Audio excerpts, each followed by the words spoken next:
Hey, welcome to our second episode and delve deeper into lesson number 11 in our consideration of First Peter. Here's an idea about how to handle suffering.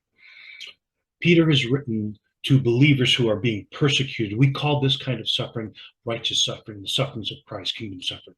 But life happens, and a part of life is suffering from causes other than taking a stand for the kingdom. Now, suffering is something you would never seek out. Still, it seems that you're either in the midst of a storm, you just got out of a storm, or you're heading into a storm.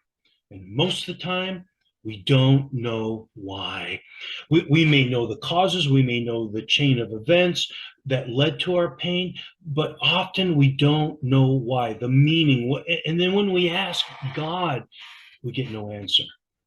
Now, a way to deal with this kind of suffering, just one way, is to consider the big picture. Now, if you're in the midst of a difficult time, one of the ways that you can cope is with hope in the bigger picture. For the Christ follower, that bigger picture includes faith in God. Jesus' friend Lazarus is dying, and Jesus says this to his inner circle. He says, "This sickness is not fatal. It'll become an occasion to show God's glory by glorifying God's Son." Now, we read that Lazarus does die, but then Jesus raises him from the dead. That's all according to the Gospel of John, chapter 11.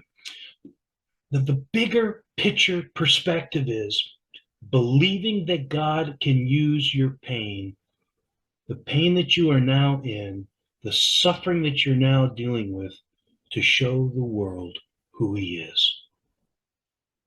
Here's the bigger picture.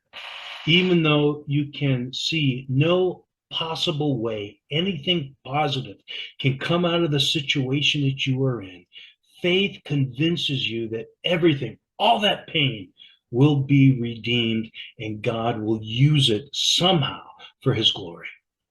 And that hope empowers you to keep on keeping on. Boy, if you're in a tough time right now, my prayers for you that God will give you everything you need to get through.